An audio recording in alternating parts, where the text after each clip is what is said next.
ce ministère selon la miséricorde qui nous a été faite.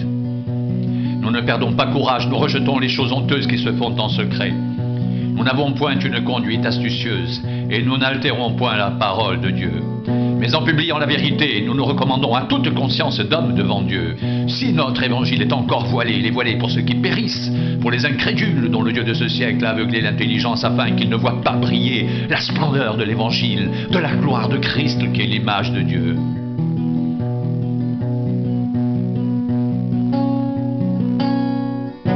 Nous ne nous prêchons pas nous-mêmes, c'est Jésus-Christ le Seigneur que nous prêchons. Et nous nous disons vos serviteurs à cause de Jésus, car Dieu qui a dit la lumière brillera du sein des ténèbres a fait briller la lumière dans nos cœurs pour faire resplendir la connaissance de la gloire de Dieu sur la face de Christ.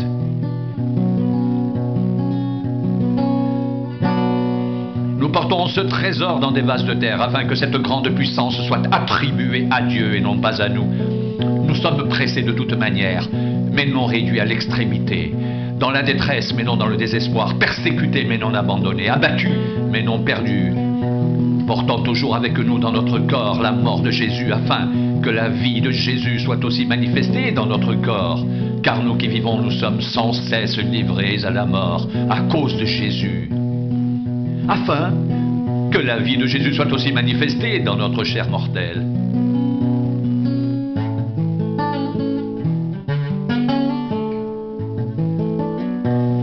Ainsi la mort agit en nous et la vie agit en vous. Et comme nous avons le même esprit de foi qui est exprimé dans cette parole de l'Écriture, j'ai cru, c'est pourquoi j'ai parlé. Nous aussi nous croyons, et c'est pour cela que nous parlons, sachant que celui qui a ressuscité le Seigneur Jésus nous ressuscitera aussi avec Jésus et nous fera paraître avec vous en sa présence.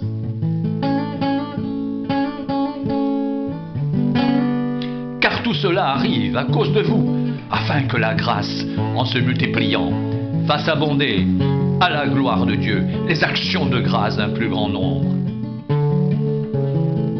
C'est pourquoi nous ne perdons pas courage, même si notre homme extérieur se détruit, notre homme intérieur se renouvelle de jour en jour, car nos légères afflictions du moment présent produisent pour nous, au-delà de toute mesure, un poids éternel de gloire, parce que nous regardons non point aux choses visibles, mais à celles qui sont invisibles, car les choses visibles sont passagères et les invisibles sont éternelles.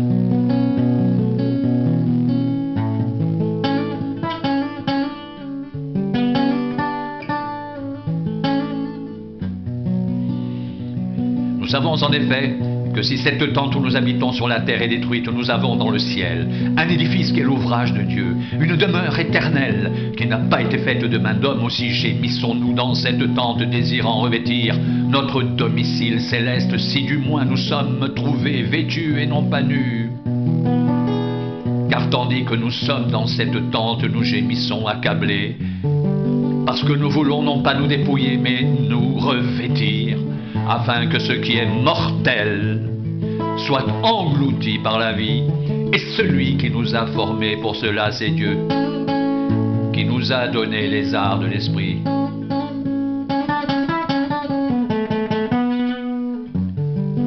Nous sommes donc toujours pleins de confiance et nous savons qu'en demeurant dans ce corps, nous demeurons loin du Seigneur, car nous marchons par la foi et non par la vue.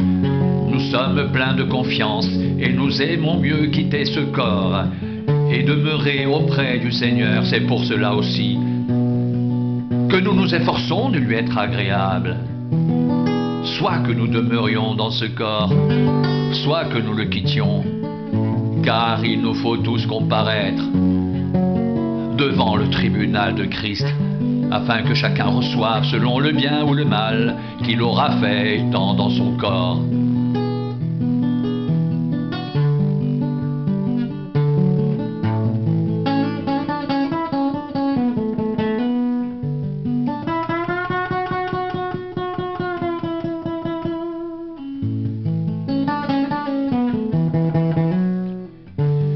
Connaissant donc la crainte du Seigneur, nous cherchons à convaincre les hommes. Dieu nous connaît, et j'espère que dans vos consciences vous nous connaissez aussi, Nous ne nous recommandons pas de nouveau nous-mêmes auprès de vous, mais nous vous donnons l'occasion de vous glorifier à notre sujet, afin que vous puissiez répondre à ceux qui tirent gloire de ce qui est dans les apparences et non dans le cœur. En effet, si je suis hors de sens, c'est pour Dieu. Si je suis de bon sens, c'est pour vous. Car l'amour de Christ nous presse, parce que nous estimons que si un seul est mort pour tous, tous donc sont morts. Et qu'il est mort pour tous, afin que ceux qui vivent ne vivent plus pour eux-mêmes, mais pour celui qui est mort et ressuscité pour eux. Ainsi, dès maintenant, nous ne connaissons personne selon la chair. Et si nous avons connu Christ selon la chair, maintenant, nous ne le connaissons plus de cette manière. Si quelqu'un est en Christ, il est une nouvelle création. Les choses anciennes sont passées. Voici, toutes choses sont devenues nouvelles. Et tout cela vient de Dieu qui nous a réconciliés avec lui par Christ et qui nous a donné le ministère de la réconciliation, car Dieu était en Christ réconciliant le monde avec lui-même, en n'imputant point aux hommes leurs offenses. Et il a mis en nous la parole de la réconciliation. Nous faisons donc les fonctions d'ambassadeurs pour Christ, comme si Dieu exhortait par nous. Nous vous en supplions, au nom de Christ.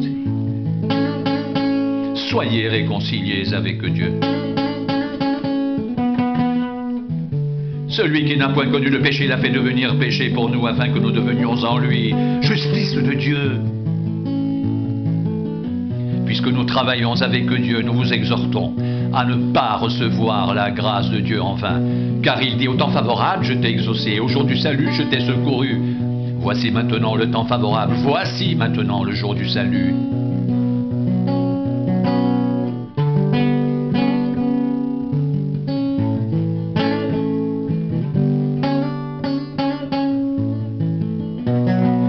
Nous ne voulons scandaliser personne en quoi que ce soit, afin que le ministère ne soit pas un objet de blâme. Mais nous nous rendons recommandables à tous égards comme serviteurs de Dieu, par beaucoup de patience dans les tribulations, dans les calamités, dans les détresses, sous les coups, dans les prisons, dans les séditions, dans les travaux, dans les veilles, dans les jeûnes, par la pureté, par la connaissance, par la longanimité, par la bonté, par l'Esprit Saint, par un amour sincère, par la parole de vérité, par la puissance de Dieu, par les armes offensives et offensives de la justice, au milieu de la gloire et de l'ignominie, au milieu de la mauvaise et de la bonne réputation, étant regardé comme imposteur quoique véridique, comme inconnu quoique bien connu, comme mourant et voici nous vivons, comme châtiés, quoique non mis à mort, comme attristés, et nous sommes toujours joyeux, comme pauvres et nous en enrichissons plusieurs, comme n'ayant rien, et nous possédons toutes choses. Notre bouche s'est ouverte pour vous, Corinthiens, notre cœur s'est élargi, vous n'y êtes point à l'étroit, mais c'est votre cœur qui s'est rétréci pour nous. Rendez-nous l'appareil, je vous parle comme à mes enfants. Élargissez aussi vos cœurs. Ne vous mettez pas avec les infidèles sous un joug étranger. Car quel rapport y a-t-il entre la justice et l'iniquité? Ou qu'y a-t-il de commun entre la lumière et les ténèbres? Quel accord y a-t-il entre Christ et Bélial? Ou quelle part a le fidèle avec l'infidèle? Quel rapport y a-t-il entre le temple de Dieu et les idoles? Car nous sommes le temple du Dieu vivant, comme Dieu l'a dit. J'habiterai et je marcherai au milieu d'eux, je serai leur Dieu, et ils seront mon peuple. C'est pourquoi sortez du milieu d'eux et séparez-vous, dit le Seigneur. Ne touchez pas à ce qui est impur, et je vous accueillerai. Je serai pour vous un père, et vous serez pour moi des fils et des filles, dit le Seigneur Tout-Puissant.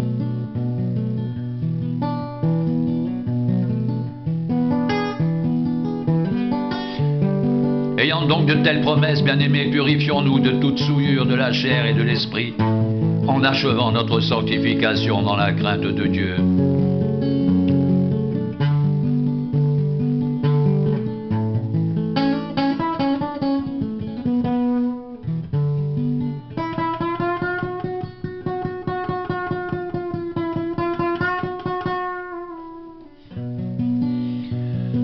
Ne vous mettez pas avec les infidèles sous un joug étranger. Car quel rapport y a-t-il entre la justice et l'iniquité? Ou qu'y a-t-il de commun entre la lumière et les ténèbres? Quel accord y a-t-il entre Christ et Bélial?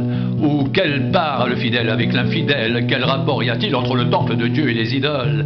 Car nous sommes le temple du Dieu vivant, comme Dieu l'a dit, j'habiterai, je marcherai au milieu d'eux, je serai leur Dieu, ils seront mon peuple, c'est pourquoi sortez du milieu d'eux et séparez-vous, dit le Seigneur. Ne touchez pas à ce qui est impur et je vous accueillerai. Je serai pour vous un père et vous serez pour moi des fils et des filles, dit le Seigneur Tout-Puissant. Ayant donc de telles promesses, bien-aimés, purifions-nous de toute souillure de la chair et de l'esprit, en achevant notre sanctification dans la crainte de Dieu.